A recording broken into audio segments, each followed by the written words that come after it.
తగ్గేదేలే, అస్సలు వదిలిపెట్టే ప్రసక్తే లేదని బీఆర్ఎస్ అంటోందా? ఆ విషయంలో ఎంత దూరమైన వెళ్తామని ఛాలెంజ్ చేస్తోందా? ఒక వేదిక కాకుంటే మరో వేదిక మీదైనా పోరాడతాం, సంగతి ఎంతో తేల్చుకుంటామని చెప్తోందా? ఏ విషయంలో ప్రతిపక్ష పార్టీ అంత పట్టుదలగా ఉంది? వాళ్ళకున్న బలమేంటి? తెలంగాణలో పార్టీ మారిన ఎమ్మెల్యేల వ్యవహారం మరోసారి చర్చకొచ్చింది.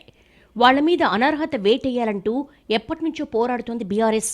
వాళ్ల మీద స్పీకర్కు ఫిర్యాదు చేసింది. ఆ తర్వాత ఇదే ఎమ్మెల్యేల విషయాన్ని సుప్రీంకోర్టు దాకా తీసుకెళ్లింది కారు పార్టీ.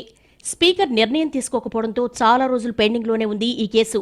దాంతో డెడ్ లైన్ పెట్టి ఆలోపు నిర్ణయం తీసుకోమని సూచించింది సుప్రీంకోర్టు.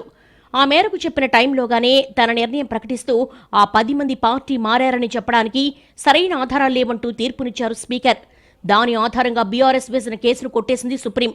దాంతో ఇక ఆ కథ ముగిసినట్లేనని అనుకుంటున్న టైంలో పిక్చర్ అభి బాకీ హై అంటోంది బీఆర్ఎస్. స్పీకర్ తీసుకున్న నిర్ణయంపై ఇప్పుడు హైకోర్టుకు వెళ్లారు బీఆర్ఎస్ ఎమ్మెల్యేలు.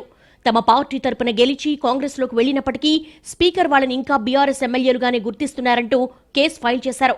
దీంతో ఆ 10 మందిలో 7గురికి హైకోర్టు నోటీసులు ఇచ్చింది.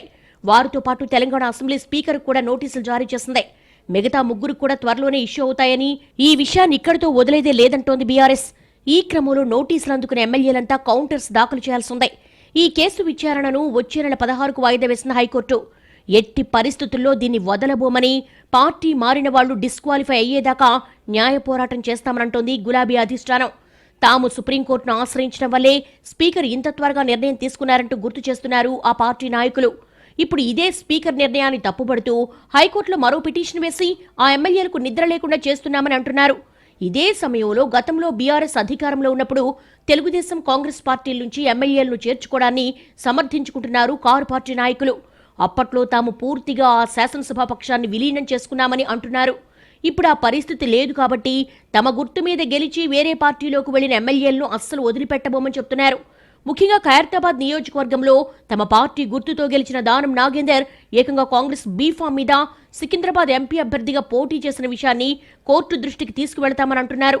దానం నాగేందర్ పార్టీ మారిన విషయం అంత క్లియర్ గా తెలుస్తున్నప్పటికీ ఆయన పార్టీ మారలేదని చెప్పడం దురదృష్టకరమని అంటున్నారు బీఆర్ఎస్ లీడర్స్. అందుకే పార్టీ మారిన ఎమ్మెల్యేలను డిస్క్వాలిఫై చేసే వరకు కొట్లాడతామని అంటున్నారు.